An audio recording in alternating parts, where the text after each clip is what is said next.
परम प्रिय परमात्मा शिव भगवान को कोटि कोटि नमन।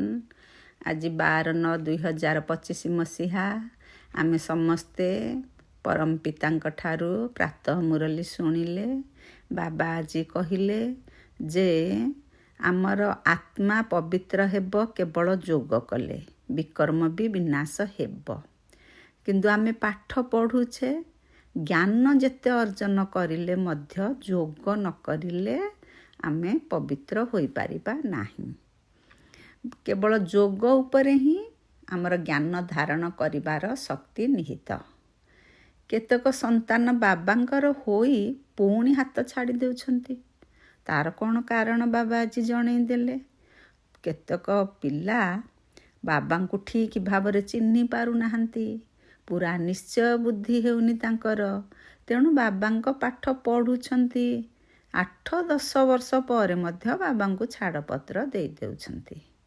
पुणी अनेक पिला कुदृष्टि तांकर रहिबा द्वारा माया सेमानकु आकर्षण करूची, जहा फल तांकर अवस्था तल उपर हेउची। सेथिबाई मध्य पाठ पढ़ा बंद कर दउछंती। बाबा हेउछंती आम आत्मिक संतान मानकर आत्मिक पिता। से ही आमको सबु प्रकार पाठ बुझौछंती। जेते अपढ़ा पाठ बा जहा गुप्त पाठ केही जानी नाहंती। ब्रह्मा मध्य शिव बाबांकर आत्मिक संतान। आमे जेमती तांकर आत्मिक संतान, ब्रह्मा बाबा भी तांकर आत्मिक संतान। शिव बाबांकर रथ तो निश्चय दरकार ना, सी निराकारी।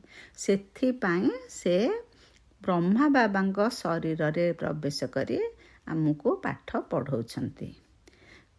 कारण आत्मा शरीर बिना किछि कर्म करि पारे नाही। तेणु बाबा पाठ पढ़ेबा पाई निहाती शरीर दरकार। ये होउछि कर्म क्षेत्र, ए पृथ्वी। आमे एइठी कर्म करूचे, किंतु आत्मा जेउठी रहुछि शांति धाम, सुख धाम, शांति धाम, मुक्ति धाम, परम धाम जहा को कहूचे, से केवल आत्मार विश्राम स्थली।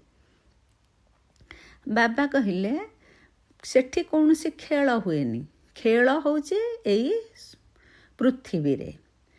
एठी सेठारे बत्ती आदि नाही। बत्ती कौन? सूर्य, चंद्र, तारा इत्यादि बत्ती। ये सृष्टि रंगमंच को से माने आलोक देउछंती। किंतु शांति धाम रे ए सबु नाही। सी तो हेला ग्रह नक्षत्र आकाश सबु पार होई षष्ठ महतत्व। सेठी किछि नाही। बाबा कहिले अभिनय करिबाकू आमे आत्मा माने सेठारू एई पृथ्वी को आसुछे। ये होची बेहदर ड्रामा। आमे समस्ते अभिनेता बा कलाकार। आमे निजर पुरुषार्थर क्रमानुसारे से शांति धामरू ये सृष्टि रंगमंच को पाठ करने को आसुछे। एक कथा साधु संत आदि काहारी को जना नहीं, से माने भी बुझेई पारु नाहांती। आमको घर को बर्तमान फेरी जीवा को हेब। फेरिबा पूर्वरु आत्मा निश्चय पवित्र हेब। पवित्र न हेले आत्मा निज घर को जाई पारिबो नाही। बाबा कहिले ई कली रे बा कली जुगरे कौनसी शरीर पवित्र होई पारिबो नाही। कारण शरीर तो 5 तत्व गठित। जेहेतु 5 तत्व अपवित्र अछंती, तेणु कौनसी शरीर पवित्र होई पारिबो नाही। किंतु बाबांक सहित जोग लगे बाबांक ज्ञान को धारण करी आत्मा पवित्र होई पारिबो। सत्य जुगरे आत्मा एवं शरीर उभय पवित्र रहिबे। आमे बाबांकु मने पकोचे। काहेकि मने पकोचे? आमर आत्मा बेहदर बाबांकु मने पकेइले आमर पाप बा विकर्म सबु विनाश हेब। पाठ पढ़ार समस्त आधार हेउछि जोग। पाठ पढ़ा बहुत सहज, किंतु जोग करिबाटा बहुत कष्ट। ये होछि गुप्त। जणे ପାଠ ପଢ଼ୁଛି ସେ ଜ୍ଞାନକୁ ମୁଖରେ ଉଚ୍ଚାରଣ କରୁଛି ବା କହୁଛି, ସେଇଟା ସମସ୍ତେ ଦେଖୁଛନ୍ତି। ସେ ଜ୍ఞାନରେ ବହୁତ ତୀକ୍ଷ୍ଣ ବୋଲି କହୁଛନ୍ତି, କିନ୍ତୁ କିଏ କେତେ ସମୟ ଯୋଗ କରୁଛି, କାହାର କେତେ ସମୟ ପ୍ରକୃତରେ ସେ ଜ୍ୱାଳାମୁଖୀ ଯୋଗରେ ରହିପାରୁଛି, ସେ କଥା କାହାକୁ ଜଣାପଡ଼େ ନାହିଁ। ତେଣୁ ଯୋଗ ହେଉଛି ଗୁପ୍ତ। ୟାଦ ଯାହା ଭଗବାନଙ୍କୁ ମନେ ପକାଉଛେ ସିଏ ହେଉଛି ଅଜପା ଜପ। ଜପ ଅକ୍ଷର ହେଉଛି ଭକ୍ତି ମାର୍ଗର। ଜପ ଅର୍ଥାତ କାହାର ନାମକୁ ଜପିବା। କିନ୍ତୁ ବର୍ତ୍ତମାନ ଆମର ଅଜପା ଜପ ଅର୍ଥ ଆତ୍ମା ନିଜ ପିତାଙ୍କୁ ମନେ ପକାଉଛି, ମାନେ ପରମାତ୍ମାଙ୍କୁ ମନେ ପକାଉଛି, ସିଏ ହେଉଛି ଅଜପା ଜପ। ବର୍ତ୍ତମାନ ଆମେ ପବିତ୍ର ହୋଇ ମୁକ୍ତିଧାମକୁ ଯିବୁ। ଏପରି ନୁହେଁ ଯେ ଡ୍ରାମାରୁ ମୁକ୍ତ ହୋଇଗଲୁ। ମୁକ୍ତ ହେବା ଅର୍ଥ ହେଲା, ମୁକ୍ତିର ଅର୍ଥ ହେଉଛି ଦୁଃଖରୁ ମୁକ୍ତ ହେଲେ। ବର୍ତ୍ତମାନ ଏଇ କଳି ଯୁଗରେ ସମସ୍ତେ ଦୁଃଖ ଅଶାନ୍ତିରେ ରହିଛନ୍ତି। ପରମାତ୍ମାଙ୍କୁ ଡାକୁଥିଲେ, ହେ ପତିତ ପାବନ ଆସ ଆସ।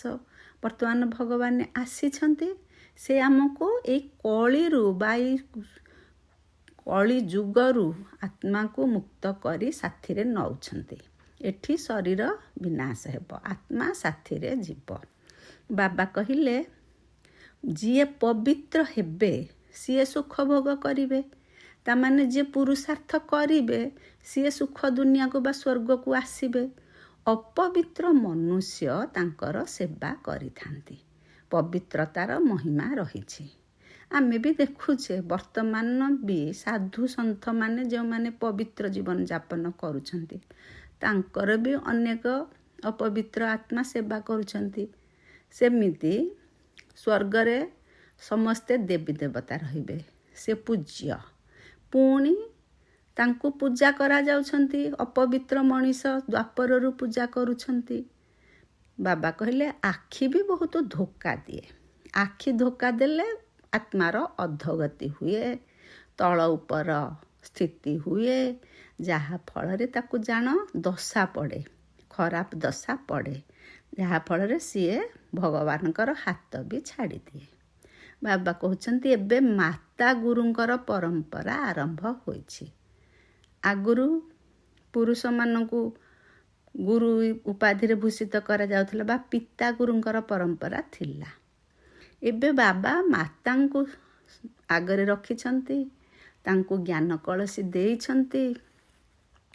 କୁମାରୀମାନେ ପବିତ୍ରତାର ରାକ୍ଷୀ ବାନ୍ଧୁଛନ୍ତି। ଭଗବାନ କହୁଛନ୍ତି କାମ ମହାଶତ୍ରୁ, ଏହା ଉପରେ ବିଜୟ ପ୍ରାପ୍ତ କରିବା। ରାକ୍ଷୀ ବନ୍ଧନ ହେଉଛି ପବିତ୍ରତାର ଚିହ୍ନ। ତେଣୁ ଯାହାକୁ ରାକ୍ଷୀ ବାନ୍ଧିବା ତାଙ୍କୁ ପ୍ରତିଜ୍ଞା କରେଇବା ଯେ ରାକ୍ଷୀ ହେଉଛି ପବିତ୍ରତାର ଚିହ୍ନ, ଭାଇ ଭଉଣୀ ଦୃଷ୍ଟିରେ ସମସ୍ତେ ଚଳିବା। କିନ୍ତୁ ଆଜିକାଲି ଲୋକ ଦେଖାଣିଆ ରାକ୍ଷୀ ବନ୍ଧନ ହେଉଛି, କେହି ତାହାର ଅର୍ଥ ବୁଝୁନାହାନ୍ତି। ବାବା ଯାହା ବୁଝେଇଲେ ଆମେ ତାକୁ ଅନ୍ୟମାନଙ୍କୁ ବୁଝେଇବା। ବାବା ହେଉଛନ୍ତି ସଦ୍ଗତି ଦାତା, ସିଏ ଦେହଧାରୀ ନୁହନ୍ତି। ପାଣିର ଗଙ୍ଗାକୁ ତ ସମସ୍ତେ ଆଖିରେ ଦେଖୁଛନ୍ତି, ସମସ୍ତେ କହନ୍ତି ପତିତ ପାବନୀ ଗଙ୍ଗା। ଗଙ୍ଗା ତ କେବେ ହେଲେ ଆତ୍ମାକୁ ପବିତ୍ର କରିପାରିବ ନାହିଁ। ଇଏ ଶରୀର ସେଥିରେ ଧୋଇକି ସଫା ହେଇଯାଇପାରେ, କିନ୍ତୁ ସାଧାରଣତଃ ପତିତ ପାବନୀ ଗଙ୍ଗା କହିକି ଭାବୁଛନ୍ତି ସେ ପବିତ୍ର କରୁଛି। ଆମେ ତାକୁ ଆଖିରେ ଦେଖୁଛେ, କିନ୍ତୁ ପ୍ରକୃତ ପତିତ ପାବନ ହେଉଛନ୍ତି ସ୍ୱୟଂ ପରମପିତା ପରମାତ୍ମା ଶିବ ଭଗବାନ। ସିଏ ସଦ୍ଗତି ଦାତା, ତାଙ୍କୁ ଆମେ ଆଖିରେ ଦେଖିପାରୁନାହେଁ, ତେଣୁ ବିଶ୍ୱାସ କରିପାରୁନାହେଁ। ଆତ୍ମାଙ୍କୁ କେହି ଦେଖିପାରନ୍ତିନି କି ପରମାତ୍ମାଙ୍କୁ କେହି ଦେଖିପାରନ୍ତି ନାହିଁ। କାହିଁକି ନା ସେ ହେଉଛନ୍ତି ସୂକ୍ଷ୍ମାତି ସୂକ୍ଷ୍ମ ଜ୍ୟୋତିର୍ବିନ୍ଦୁ, ସ୍ଥୂଳ ନୟନରେ ଦେଖାଯାଆନ୍ତି ନାହିଁ। ଆମେ ଜାଣିଛେ, କହନ୍ତି ସମସ୍ତେ ଆତ୍ମାର ନାମ ରହିଛି, ସେ ଭ୍ରୁକୁଟି ମଧ୍ୟରେ ଚମକୁଛି ଅଜବ ତାରକା ସଦୃଶ। ସବୁ ଶୁଣୁଛେ, କିନ୍ତୁ ଆମେ ତାକୁ ଅନୁଭବ କରୁଛେ ବା ଆମେ ତାଙ୍କୁ ଅନୁଭବ ତ ନିଶ୍ଚୟ କରୁଛେ। ଯିଏ ଭଗବାନଙ୍କ ସହିତ ବୁଦ୍ଧି ଲଗେଇବ ସେ ଆତ୍ମାର ଅନୁଭବ କରିପାରିବ, କିନ୍ତୁ ଅନ୍ୟମାନେ ଅନୁଭବ କରିପାରୁନାହାନ୍ତି କି ତାକୁ ଦେଖିପାରୁନାହାନ୍ତି। ଆମେ ଲକ୍ଷ୍ମୀ ନାରାୟଣଙ୍କୁ ଆଖିରେ ଦେଖୁଛେ, କିନ୍ତୁ ଶିବ ବାବାଙ୍କୁ ଆଖିରେ ଦେଖିପାରୁନେ, କିନ୍ତୁ ତାଙ୍କର ଲିଙ୍ଗ ରୂପ ଦେଇକି ପୂଜା କରୁଛନ୍ତି। ସିନା ଲିଙ୍ଗ ରୂପ ଦେଉଛନ୍ତି, କିନ୍ତୁ ତାଙ୍କର କ'ଣ ସେ ଯଥାର୍ଥ ରୂପ କି? ସେ ତାଙ୍କର ଯଥାର୍ଥ ରୂପ ନୁହେଁ। କେବଳ ଗୋଟେ ବିଶ୍ୱାସରେ ତାଙ୍କୁ ରୂପ ଦେଇକି ପୂଜା କରୁଛନ୍ତି। ଏଥିରୁ ଆମେ ଜାଣିଲେ ଯେ ଆତ୍ମା ପରମାତ୍ମା ଏସବୁ କାହାରିକୁ ଆମେ ଦେଖିପାରୁନାହିଁ। ଆତ୍ମାର ନିଜସ୍ୱ ଶରୀର ଅଛି, ତେଣୁ ସେ କର୍ମ କରିପାରୁଛି। କିନ୍ତୁ ପରମାତ୍ମା ଆତ୍ମାର ନିଜସ୍ୱ ଶରୀର ଅଛି ମାନେ ଆମେ ଜଣେ ଜଣେ ଆତ୍ମା ବୋଲି ନିଜକୁ ଭାବୁଛେ ଆମର ଶରୀର ଅଛି। କିନ୍ତୁ ପରମାତ୍ମା ଯେହେତୁ ଜନ୍ମ ମୃତ୍ୟୁ ଚକ୍ରରେ ଆସୁନାହାନ୍ତି, ସେ ସବୁବେଳେ ନିରାକାର। ସିଏ ତେଣୁ ଯେତେବେଳେ ସଙ୍ଗମ ଯୁଗରେ ବ୍ରହ୍ମା ବାବାଙ୍କ ରଥରେ ବିରାଜମାନ କରି ଆମକୁ ପାଠ ପଢ଼ଉଛନ୍ତି, ସେଥିପାଇଁ ଆମେ ବାପ ଦାଦା ବୋଲି କହୁଛେ। ଦାଦାଙ୍କୁ ତ ଆଖିରେ ଦେଖୁଛେ, ଦାଦା ହେଲେ ପ୍ରଜାପିତା ବ୍ରହ୍ମା, କିନ୍ତୁ ବାବାଙ୍କୁ ଆମେ ଆଖିରେ ଦେଖୁନାହିଁ। ତାମାନେ ଶିବ ବାବାଙ୍କୁ ଆମେ ଆଖିରେ ଦେଖୁନାହିଁ, କିନ୍ତୁ ସେ ହେଉଛନ୍ତି ଜ୍ଞାନର ସାଗର। ସିଏ ଏଇ ବ୍ରହ୍ମା ବାବାଙ୍କ ଶରୀର ଦ୍ୱାରା ଆମକୁ ଜ୍ଞାନ ଶୁଣାଉଛନ୍ତି। ସିଏ ହିଁ ହେଉଛନ୍ତି, ମାନେ ଶିବ ବାବା ହେଉଛନ୍ତି ଜ୍ଞାନର ସାଗର, ପତିତ ପାବନ। ସିଏ ହିଁ ରାସ୍ତା ବତାଉଛନ୍ତି। ପ୍ରେରଣା ଦ୍ୱାରା ତ କୌଣସି କାମ ହେବ ନାହିଁ। ତେଣୁ ସିଏ ବ୍ରହ୍ମା ବାବାଙ୍କ ଶରୀର ଦ୍ୱାରା ଆମକୁ ରାସ୍ତା ବତାଉଛନ୍ତି। ଭଗବାନ ଆସୁଛନ୍ତି ପ୍ରତିକଳ୍ପ ଶେଷରେ, କଥା କାହାକୁ ହେଲେ ଜଣା ନାହିଁ। କିନ୍ତୁ ଭଗବାନ ନିଶ୍ଚୟ ଆସୁଛନ୍ତି, ଭାରତ ଭୂମିରେ ଧରାବତରଣ କରୁଛନ୍ତି। ତେଣୁ ଶିବ ଜୟନ୍ତୀ ଭାରତରେ ହିଁ ପାଳନ କରାଯାଉଛି। ବାବା କହିଲେ ଯେ ମାୟା ସମସ୍ତଙ୍କୁ ବିଲକୁଲ ଅନ୍ଧ କରିଦେଉଛି। ତେଣୁ ବାବାଙ୍କର ହାତ ଛାଡ଼ି ପଦଭ୍ରଷ୍ଟ କରୁଛନ୍ତି। ଯିଏ ବାବାଙ୍କର ପରିଚୟ ପାଇଛି ସିଏ ପ୍ରକୃତରେ ଆସ୍ତିକ। ଯିଏ ପରିଚୟ ପାଇନି ସେମାନେ ହେଲେ ନାସ୍ତିକ। ଋଷିମୁନି ଆଦି ସମସ୍ତେ ନେତି ନେତି କହି ଚାଲିଥିଲେ, ମାନେ ଆମେ ଜାଣିନୁ। ଆଗରୁ ସେମାନେ ସବୁବେଳେ ସେଇ କଥା ହିଁ କହନ୍ତି, ଏବେ ବି କହୁଛନ୍ତି। କିନ୍ତୁ ବାବା ସ୍ୱୟଂ ଆସି ତାଙ୍କର ପରିଚୟ ଦେଇ ସୃଷ୍ଟିର ଚକ୍ର କିପରି ଘୁରୁଛି, ସାରା ଦୁନିଆ ବର୍ତ୍ତମାନ କିପରି ପରିବର୍ତ୍ତନ ହେଉଛି, ଆତ୍ମା କିପରି ପବିତ୍ର ହେବ, ତାର ବାଟ, ଇଏ ସବୁ କଥା ସ୍ୱୟଂ ପରମପିତା ପରମାତ୍ମା ବୁଝାଉଛନ୍ତି। ଯିଏ ବୁଝିଲା ସିଏ ହେଲା ଆସ୍ତିକ, ଯିଏ ନ ବୁଝିଲା ସିଏ ହେଲା ନାସ୍ତିକ। ଆମେ ରଚୟିତା ଏବଂ ରଚନାର ଆଦି ମଧ୍ୟ ଅନ୍ତକୁ ଜାଣିଲେ ବାବାଙ୍କ ଠାରୁ। ବାବା ହେଉଛନ୍ତି ରଚୟିତା, ଆଉ ସବୁ ହେଲେ ରଚନା। ବ୍ରହ୍ମା ବିଷ୍ଣୁ ମହେଶ୍ୱର ଯାହାକୁ ଆମେ ଦେବତା ବୋଲି କହୁଛେ, ସମସ୍ତେ ତାଙ୍କର ରଚନା। ଏହି ସଙ୍ଗମରେ ସ୍ୱୟଂ ପରମପିତା ପରମାତ୍ମା ଦୁନିଆର ସ୍ଥାପନା କରୁଛନ୍ତି, ନୂଆ ଦୁନିଆର, ପୁରୁଣା ଦୁନିଆର ବିନାଶ କାମ କରାଉଛନ୍ତି। ମହାଭାରତ ଲଢ଼େଇ କଥା ଆମେ ଶୁଣିଛେ। ସେଥିରେ ଶ୍ରୀକୃଷ୍ଣ କଥା ଆମେ ଜାଣିଲେ ଯେ ସିଏ ଅର୍ଜୁନଙ୍କୁ ଯୁଦ୍ଧକ୍ଷେତ୍ରକୁ ଯିବା ପାଇଁ ପ୍ରିପେୟାର କରୁଥିଲେ। ବାବା କହିଲେ ଯେ ଶ୍ରୀକୃଷ୍ଣଙ୍କର ଚିତ୍ର ଅଛି, ଆମେ ଦେଖୁଛେ, କିନ୍ତୁ ଶିବ ବାବାଙ୍କର ଚିତ୍ର ନାହିଁ, ଆମେ ଜାଣିପାରୁନି ପ୍ରକୃତରେ କିଏ ମହାଭାରତ ଲଢ଼େଇ ପାଇଁ ପ୍ରସ୍ତୁତ କରାଉଥିଲେ ପାଣ୍ଡବ ସେନା, ସେ କଥା କେହି ଜାଣିପାରୁନାହାନ୍ତି। ପ୍ରକୃତରେ ଶ୍ରୀକୃଷ୍ଣ ହେଲେ ସତ୍ୟଯୁଗର ରାଜକୁମାର। ପ୍ରତ୍ୟେକ ଜନ୍ମରେ ଆତ୍ମା ଗୋଟିଏ ଗୋଟିଏ ଅଲଗା ଅଲଗା ଶରୀର ନିଏ। ତେଣୁ କୌଣସି ଶରୀର ସହିତ ସମାନ ହୁଏ ନାହିଁ। ସେଇ ଚେହେରା ଅନ୍ୟ କୌଣସି ଜନ୍ମରେ ହେବ ନାହିଁ। ଶ୍ରୀକୃଷ୍ଣ ହେଲେ ସତ୍ୟଯୁଗର ରାଜକୁମାର, କିନ୍ତୁ ତାଙ୍କୁ ଆମେ ଦ୍ୱାପର ଯୁଗରେ ରଖିଦେଲେ। ଶ୍ରୀକୃଷ୍ଣଙ୍କୁ କଂସର ଜେଲରେ ଦେଖେଇଥାନ୍ତି, କିନ୍ତୁ ଶ୍ରୀକୃଷ୍ଣ ତ ସତ୍ୟ ଯୁଗରେ ଜନ୍ମ ହେଲେ। ସତ୍ୟ ଯୁଗରେ ତ ଅସୁର ରହିବେ ନାହିଁ, ସେଠି ଦେବତା ରହିବେ। ଏଇ ସବୁ କଥା ଗୁଡ଼ାକ ଆମକୁ ଭ୍ରମରେ ପକାଇ ଦେଉଛି। ସିଏ ହେଉଛନ୍ତି, କଂସ ହେଉଛି ଆସୁରୀ ସମ୍ପ୍ରଦାୟର, କିନ୍ତୁ ଶ୍ରୀକୃଷ୍ଣ ହେଲେ ଦୈବୀ ସମ୍ପ୍ରଦାୟର, ଦୈବୀ ଦୁନିଆର ରାଜକୁମାର। ବାବା କହିଲେ ଈଶ୍ୱରୀୟ ଦୈବୀ ଦୁନିଆ ଈଶ୍ୱର ହିଁ ସ୍ଥାପନା କରୁଛନ୍ତି, ଅନ୍ୟ କେହି ସ୍ଥାପନା କରିପାରିବେ ନାହିଁ। ଶ୍ରୀକୃଷ୍ଣ କେବେ ହେଲେ ଦୈବୀ ଦୁନିଆ ସ୍ଥାପନ କରିପାରିବେ ନାହିଁ। ସେ ହେଲେ ତାହାର ପ୍ରଥମ ରାଜକୁମାର। ସେ ବଡ଼ ହେଲେ ନାରାୟଣ ରୂପେ, ସେ ପାଳନା କରିବେ। ପୁରୁଷାର୍ଥର କ୍ରମାନୁସାରେ ଈଶ୍ୱରୀୟ ପରିବାରର ଆତ୍ମାମାନେ ବା ବ୍ରାହ୍ମଣ ସନ୍ତାନମାନେ ଦୈବୀ ଦୁନିଆକୁ ଯିବେ। ବାବା କହିଲେ ସ୍ୱର୍ଗର ଦେବୀ ଦେବତା ହେବା ପାଇଁ ଈଶ୍ୱର ହିଁ ଯୋଗ୍ୟ କରାଉଛନ୍ତି। ବର୍ତ୍ତମାନ ପରମପିତା ପରମାତ୍ମାଙ୍କର ଜ୍ଞାନ ବଳରେ ତ ପବିତ୍ର ହୋଇ ସତୋପ୍ରଧାନ ଆତ୍ମା ହେଉଛନ୍ତି ନା, ତେଣୁ ଈଶ୍ୱର ହିଁ ଯୋଗ୍ୟ କରାଉଛନ୍ତି। ଇଏ ଯେଉଁ ପୁରାଣ ଶାସ୍ତ୍ରରେ ପୁରୁଷୋତ୍ତମ ଯୁଗର ବର୍ଣ୍ଣନା ନାହିଁ। ପୁରୁଷୋତ୍ତମ ଯୁଗ ଅର୍ଥାତ୍ ଯେଉଁଠି ପୁରୁଷମାନେ ଆତ୍ମା ପୁରୁଷୋତ୍ତମ ହୋଇଥାନ୍ତି। ସତ୍ୟ ଯୁଗକୁ ବି ପୁରୁଷୋତ୍ତମ ଯୁଗ କୁହାଯାଉଛି। ସଙ୍ଗମ ଯୁଗ ବି ପୁରୁଷୋତ୍ତମ ଯୁଗ। ବର୍ତ୍ତମାନ ପୁରୁଷୋତ୍ତମ ଆତ୍ମା ହେଉଛି, ସତ୍ୟ ଯୁଗରେ ପୁରୁଷୋତ୍ତମ ଆତ୍ମା ମାନେ ହିଁ ରହିବେ। ତେଣୁ ସଙ୍ଗମ ଯୁଗ ପୁରୁଷୋତ୍ତମ ଯୁଗ, ସତ୍ୟ ଯୁଗ ବି ପୁରୁଷୋତ୍ତମ ଯୁଗ। ବାବା କହିଲେ କଳି ଯୁଗ ହେଉଛି କନିଷ୍ଠତମ ପ୍ରଧାନ ସବୁ ଆତ୍ମା।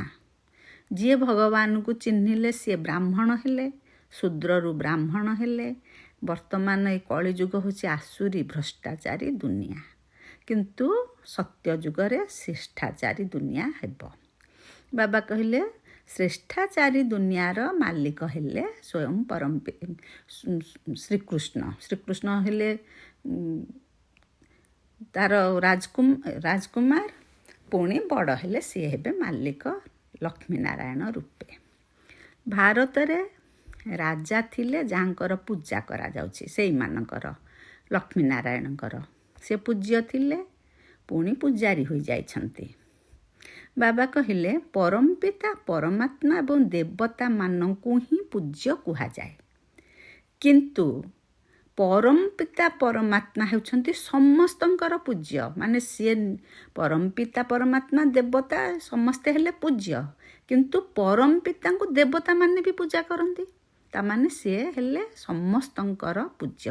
ଦେବତାମାନେ ପୂଜା କରନ୍ତି ମାନେ ତାଙ୍କୁ ପୂଜ୍ୟ ହିସାବରେ ମନରେ ରଖନ୍ତି।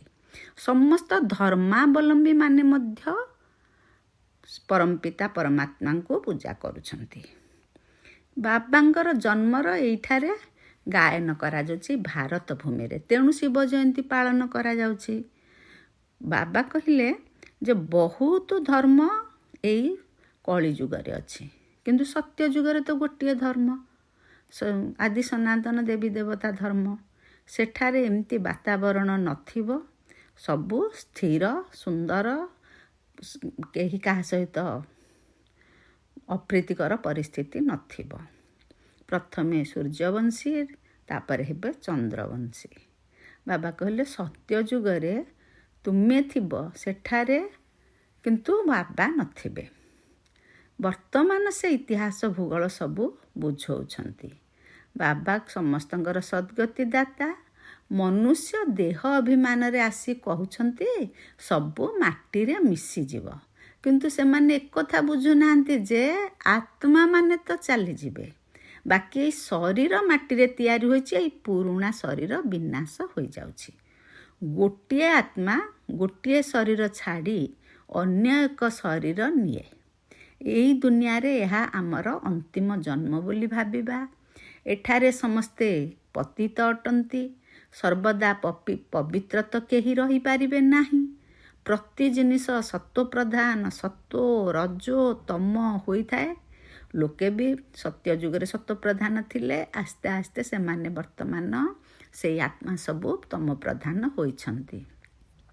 କିନ୍ତୁ ଲୋକମାନେ କହିଦେଉଛନ୍ତି ସବୁ ଈଶ୍ୱରଙ୍କର ହିଁ ରୂପ, ଈଶ୍ୱର ଖେଳ କରିବା ପାଇଁ ଅନେକ ରୂପ ଧାରଣ କରିଛନ୍ତି। ଲୋକମାନେ ବୁଝିପାରୁନାହାନ୍ତି ପ୍ରକୃତରେ ଖେଳ କିଏ ଖେଳୁଛି। ପ୍ରକୃତରେ ପ୍ରତ୍ୟେକ ଆତ୍ମା ଖେଳ ଖେଳୁଛନ୍ତି।